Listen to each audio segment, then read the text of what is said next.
사도신경 함께합니다.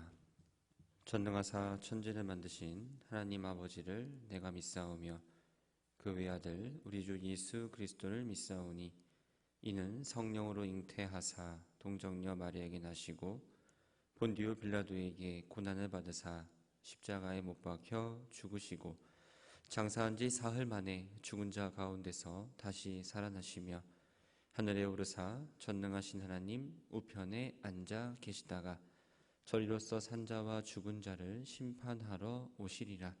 성령을 믿사오며 거룩한 공회와 성도가 서로 교통하는 것과 죄를 사하여 주시는 것과 몸이 다시 사는 것과 영원히 사는 것을 믿사옵나이다. 아멘. 찬송 93장입니다.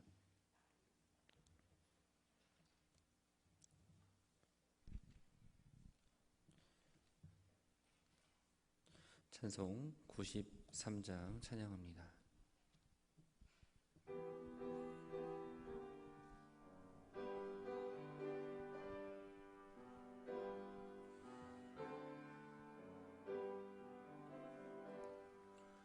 예수는 나의 힘이요 내 생명 되시니 구주 예수 떠나 살면 죄 중에 빠지리 눈물이 앞을 가리고 내 맘에 근심 쌓일 때 위로하고 힘주시니 주 예수. 예수는 너의 힘이요 내 친구 되시니 그 은혜를 간구하면 풍성히 받으리. 햇빛과 비를 주시니 주수할 곡식 많도다. 귀한 열매 주시느니 주 예수. 예수는 나의 힘이요 내 기쁨 되시니 그 명령을 준행하여 늘 충성하겠네.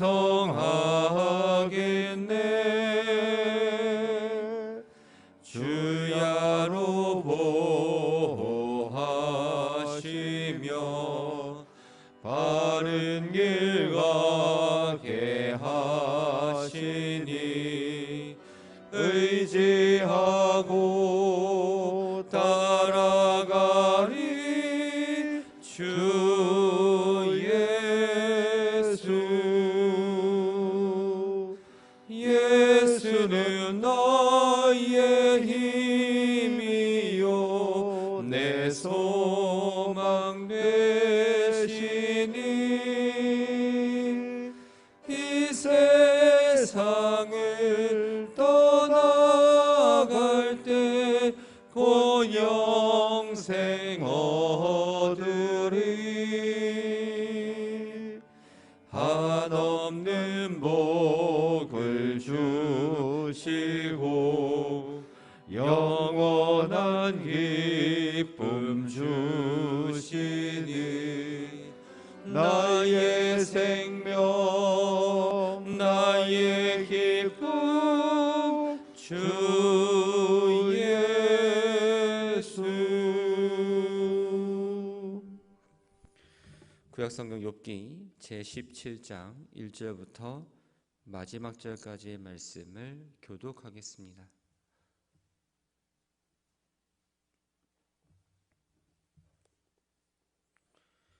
욥기 17장 1절 말씀입니다.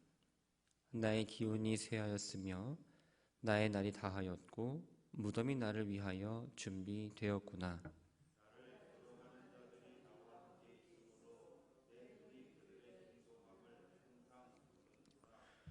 청하건대 나에게 담보물을 주소서. 나의 손을 잡아줄 자가 누구리까?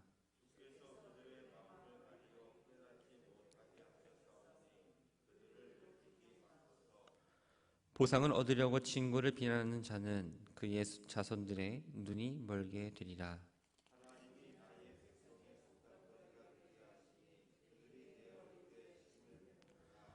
내 눈은 근심 때문에 어두워지고 나의 온 지체는 그림자 같구나.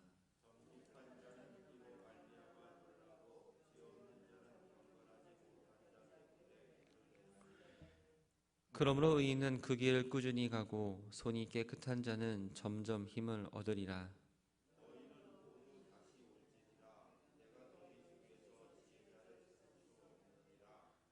나의 날이 지나갔고 내 계획, 내 마음의 소원이 다 끊어졌구나.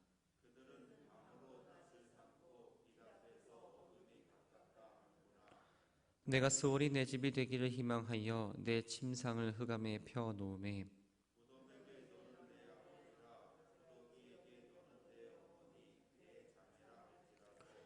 나의 희망이 어디 있으며 나의 희망을 누가 보겠느냐.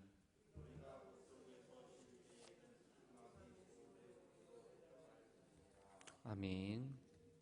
속해 헌금 마가속, 이삭속, 리브가속, 엘리사속, 번제 예물 박상엽, 박라온, 최영근, 고만복 주님께 예물 드렸습니다. 아버지 하나님, 새로운 날을 허락하시고 9월의 마지막 날을 살게 하시니 감사를 드립니다.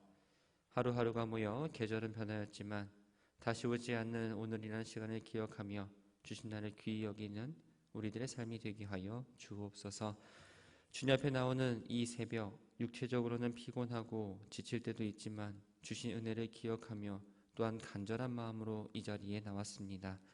주님의 이름을 부르며 기도하는 이들을 돌보아 주시고 그들의 음성에 귀 기울여 주옵소서. 이 시간 주님 앞에 예물을 올려드립니다. 감사한 마음을 담아 또한 감사 헌금을 자녀손들의 이름으로 기도하며 또한 속회의 모임에 감사해서 예물을 드립니다. 물질의 크기가 아닌 드려진 이들의 마음을 기억하여 주시고 함께 담아 드린 기도의 제목을 들어 주옵소서. 이 시간 주시는 말씀이 오늘을 살아가는 우리들에게 귀한 영적 양식이 되게 하시며 말씀이 인도하는 삶을 살아가게 하옵소서. 감사드리며 예수님의 이름으로 기도합니다. 아멘. 1초 번째 예물 정태웅, 정보묵 함께 드렸습니다. 욥기 말씀을 보면 욥은 자신을 위로하기는커녕 친구들에 대한 원망이 있었습니다. 그 원망뿐만 아니라 더불어서 자신에게 고난을 내리시는 하나님을 향한 원망도 있었지요. 하나님을 향해 산식했지만 욥은 하나님을 향한 소망과 믿음이 있었습니다. 그래서 나의 증인이 하늘에 계시고 나의 중보자가 높은 곳에 계신다라고 말합니다.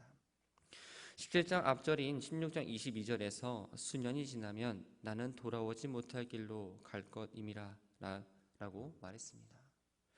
욥은 자신의 생애가 얼마 남지 않은 것을 이야기하면서 자신이 죽기 전에 결백함을 밝히고 싶은 어떤 간절한 소망이 있었습니다.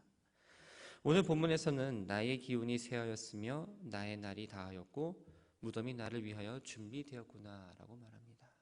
여기서 기운을 뜻하는 원래의 그 단어의 뜻은 숨, 호흡을 의미합니다. 나의 기운이 쇠하였다라는 그 말은 욥의 질병이 심해지고 고난 가운데에 이제는 호흡하기 힘들 정도로 어려움에 처한 상황을 의미합니다. 욥의 친구들은 욥이 당한 이 고난의 소식을 듣고 찾아왔습니다. 아마도 욥은 그 소식을 듣고 찾아온 친구들 그 보는 것 자체로도 아마 큰 힘이 되었을 겁니다. 그래서 욥은 친구들의 위로를 기도하며 함께 있어준 지 7일 만에 입을 열어서 이야기했지만 그 이야기는 그 탄식이었죠. 자신을 위로해 줄 거라는 욥의 기대와는 다르게 욥의 친구들은 욥을 향해서 정죄하고 책망하기에 급급했습니다. 재앙으로 인해서 고통당하는 어려움 가운데 있었지만 욥을 더 어렵게 하고 소망 대신에 끝없는 절망에 빠뜨리게 합니다. 믿었던 사람들로부터 배신을 당해 실망한 이 욥은 자신의 문제를 해결해 줄 사람은 오직 하나님밖에 없음을 깨닫고 하나님께 더욱 나아갔습니다. 그러면서 이렇게 이야기합니다. 청하건대 나에게 담보물을 주소서. 나의 손을 잡아줄 자가 누구리까? 여기서 담보물이라는 말은 계약을 증명하기 위한 어떤 증거물이나 신원 보증을 위한 증거를 의미합니다. 욥의 상황을 보면 마치 죄 없는 이 욥이 억울한 누명을 쓰고 법정에 간 듯한 느낌을 받게 됩니다. 친구들과 또한 사람들로부터 끊임없이 의심을 받고 있었지만 자신의 무죄를 증명할 어떠한 증거물이 없었고 욥을 대신해서 욥이 무죄하다는 사실을 변호해줄 변호인도 없었습니다. 이런 상황 가운데서 욥은 하나님만이 자신의 의로움과 이 무죄를 증거해줄 수 있다고 믿었고 하나님께서 친히 그 결백을 위해서 또한 나의 의로움을 위해서 입증해줄 보증이 되달라고 간곡히 요청하고 있는 거죠. 욥의 친구들은 지혜가 하나님께 있음에도 불구하고 마치 모든 지혜가 자신들에게 있는 것처럼 행동을 했습니다. 친구들은 자신들의 제안된 이 지혜를 가지고 욥의 상황을 제대로 파악하지 못했고 욥이 하는 말을 어떠한 의미를 제대로 인식하지 못했습니다. 그저 자신들의 주장만을 견고히 세워갈 뿐입니다. 그래서 욥은 친구들의 주장이 마치 하나님께 받은 지혜인 것처럼 행동하는 이들을 향해서 더는 우쭐대지 못하게 해달라고 또 간구하고 있죠. 친구들을 향해 이렇게 이야기합니다. 보상을 얻으려고 친구를 비난하는 자는 그의 자손들의 눈이 멀게 되리라 라고 저주를 선포합니다. 우리가 아는 것처럼 욥은 지혜자였습니다. 누군가를 격려하고 누군가들에게 다른 사람들에게 인정받는 사람이었습니다. 그런 훌륭한 인격을 갖고 있는 이 사람이 이렇게 저주했다는 사실은 참 놀랍죠. 하지만 욥조차도 친구들의 거듭된 모함과 이러한 비방을 견디지 못하고 친구들을 향해서 비난을 했던 겁니다. 욥은 자신의 처지에 대해서 또다시 한탄을 하기 시작합니다. 하나님께서 자신으로 하여금 사람들의 조롱거리가 되게 하셨기 때문에 사람들이 자기에게 침을 뱉는다라고 말합니다. 많은 사람들에게 존경을 받고 인정을 받았던 이 욥이 갑작스러운 이 몰락의 상황은 분명 사람들에게 이야기거리가 되기 아주 충분했습니다. 아마도 사람들은 욥이 그렇게 경건한 척을 하더니 그 무서운 죄악을 숨기고 결국 하나님으로부터 이러한 심판을 받는구나라고 생각했을 겁니다. 또 욥을 향해서도 위선자라고 손가락질을 했을 거고요. 또 나름대로 정직하게 살아온 사람들은 욥이 결코 경건하지 않다라고 이야기했을 겁니다. 왜냐하면 이 친구들뿐만 아니라 당시 사람들의 생각에는 고난이 죄에 대한 하나님의 심판의 결과라고 생각을 했기 때문입니다. 이러한 상황을 욥으로 하여금 자신에게 임한 어떠한 재앙보다도 더 큰 마음의 어려움을 빠지게 했습니다. 그의 마음은 근심으로 가득 찼고 눈에서는 눈물이 마를 날이 없었습니다. 결국 근심에 눌려 눈은 어두워졌고 인간으로서의 존재감이 마치 어두운 그림자같이 되었다고 이야기를 합니다. 그러나 욥은 환난 가운데서도 자신이 의인의 길을 가겠다는 다짐을 합니다. 9절 말씀을 보면 그러므로 의인은 그 길을 꾸준히 가고 손이 깨끗한 자는 점점 힘을 얻느니라. 비록 사람들로부터 지금 멸시를 받고 손가락질을 받고 있지만 또 마음의 어려움 가운데에 육체는 점점 더 어려워지고 있지만 하나님을 향한 신앙을 결코 버리지 않을 것이고 자신도 다시 회복될 거라는 어떤 확신을 이야기해주고 있습니다. 하나님께서 자신에게 고난 주실로 인해 자기가 원망을 하고 하나님께 탄식을 했지만 하나님을 향한 견고한 신앙은 결코 버리지 않겠다는 어떠한 신앙의 다짐의 이야기이기도 합니다. 친구들은 끊임없이 욥의 주장이 어리석다면서 욥에게 돌이킬 것을 요청했습니다. 하지만 욥은 친구들과 자신을 비난하는 사람들이 그들의 생각이 바뀔 것을 요청을 합니다. 그러면서 친구들 중에는 지혜 있는 자들을 찾을 수 없다라고 이야기하죠.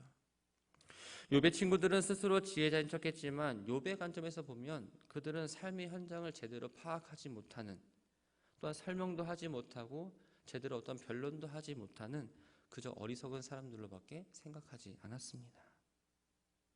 하나님을 향한 신앙의 길을 포기하지 않겠다던, 또한 삶의 긍정적인 모습을 보인 욥은 이러한 자신의 호소에도 불구하고 하나님께서 응답이 없고 자신의 상황이 달라지지 않았다라고 이야기합니다.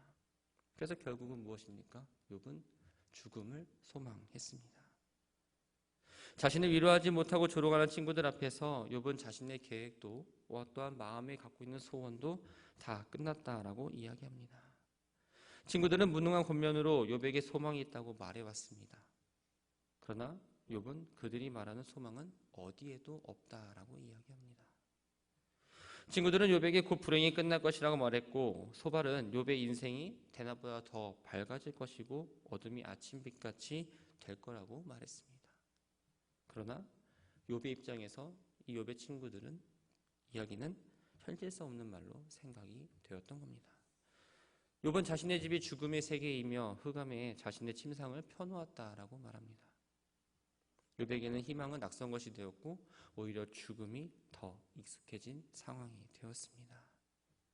죽음의 세계는 가족들이 함께 거주하는 친밀한 공간이 되었고, 그래서 욥은 죽음과 사망을 상징하는 무덤에게 아버지라 부르고 구더기에게 내 어머니요 내 자매라라고 이야기했던 겁니다.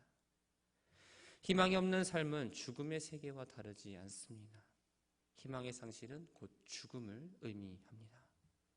죽음을 경험하지 못한 욥이 이 죽음의 세계에 익숙한 것처럼 이야기한 이유는 희망이 없는 삶이란 곧 죽음의 세계보다 더 못한 삶이 여기에 때문입니다.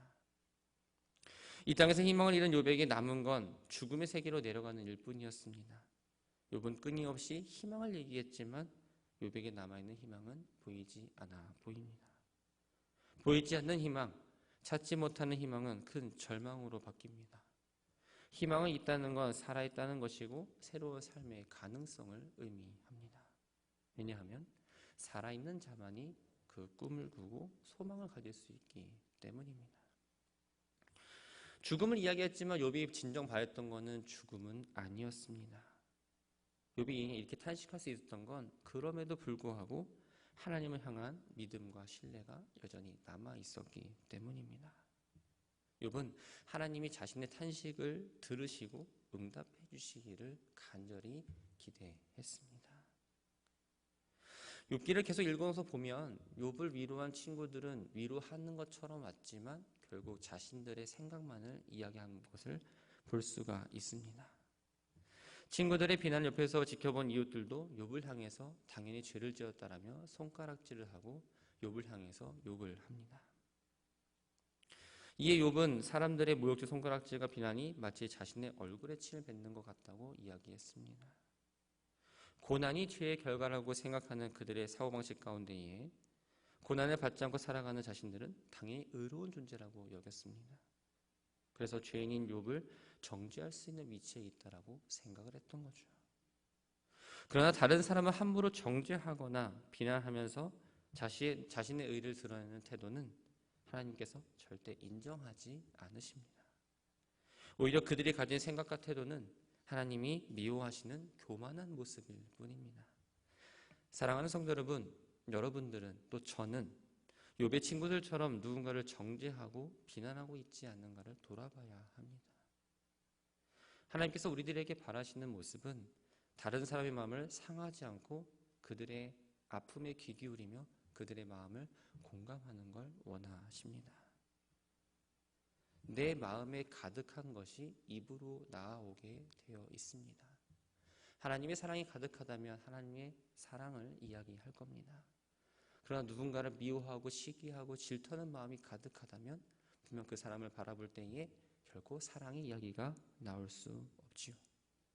여러분들은 어떠한 마음을 갖고 계십니까? 우리는 다른 사람들에게 충고나 조언을 할 때 조심해야 합니다. 만약 우리가 잘못된 자기의 의에 빠져서 다른 사람을 정죄하는 마음으로 충고한다면 이웃들에게 상처를 줄 뿐만 아니라 그들에게 거부감만 불러일으킬 뿐이기 때문입니다. 바라고 소망하는 건 우리가 어떠한 말로 위로하려고 하기보다 내 마음에 그리스도의 마음이 충만하도록 기도하시기 바랍니다. 그들을 바라볼 때에 아이고 저 죄인 이러면서 어떠한 차갑고 매서운 눈매가 아니라, 또한 그들을 향한 말이 내 입술에서 안 좋은 말이 아니라 따뜻한 눈과 따뜻한 마음으로 그들에게 다가가고 그들에게 따뜻한 말을 한마디라도 더 전할 수 있는 그런 귀한 삶을 살아가는 저와 여러분들이 되기를 주님의 이름으로 축원합니다. 참 좋으신 하나님, 내가 가진 경험과 지식들로 어떠한 형성된 사고방식 안에서 어려움에 처한 이들을 바라보며 이야기하지 않았는가를 오늘 주신 말씀을 통해 비추옵니다. 위로를 해줘야 할 때 제대로 된 위로를 하지 못했습니다. 위로를 한다는 말은 그들의 마음을 헤아리지 못한 채 가슴 한켠에 자리 잡아 아프게 할 때도 있었습니다. 기도를 부탁하는 이의 요청에 하나님의 말씀처럼 순종하는 마음으로 그들의 요청을 들어주지 못했고 그들의 아픔을 이곳저곳 전하며 살기도 했습니다. 주님, 주님의 마음을 닮아 주님의 눈으로 그들을 바라보게 하시고 작은 자들의 신음을 들으시는 주님의 모습처럼 그들의 연약한 소리에 귀 기울이며 주님의 위로를 구하는 지혜로운 기도자들이 되게 하옵소서. 믿음의 동역자라고 말하는 우리가 아픔과 고난에 처한 이들을 돌아보고 기도하게 하시며 그들의 아픔을 덮어줄 수 있는 믿음의 공동체가 되게 하옵소서. 오늘이라는 시간을 선물로 주셨습니다. 9월의 마지막, 끝이 아닌 지난 날들을 돌아보며 또한 하나님 은혜였음을 기억하는 시간 되게 하시고 오늘 하루 주어진 시간 속에 일어나는 모든 것 주님과 함께 동행하여 주셔서 주님이 함께 하셨음을 느끼고 고백하는 복된 하루가 되게 하옵소서. 예수님의 이름으로 기도합니다. 아멘. 하늘에 계신 우리 아버지여, 이름이 거룩히 여김을 받으시오며 나라가 임하시오며 뜻이 하늘에서 이루어진 것 같이 땅에서도 이루어지리이다. 오늘 우리에게 일용할 양식을 주시옵고 우리가 우리에게 죄 지은 자를 사하여 준 것 같이 우리의 죄를 사하여 주시옵고 우리를 시험에 들게 하지 마시옵고 다만 악에서 구하시옵소서. 나라와 권세와 영광이 아버지께 영원히 있사옵나이다. 아멘.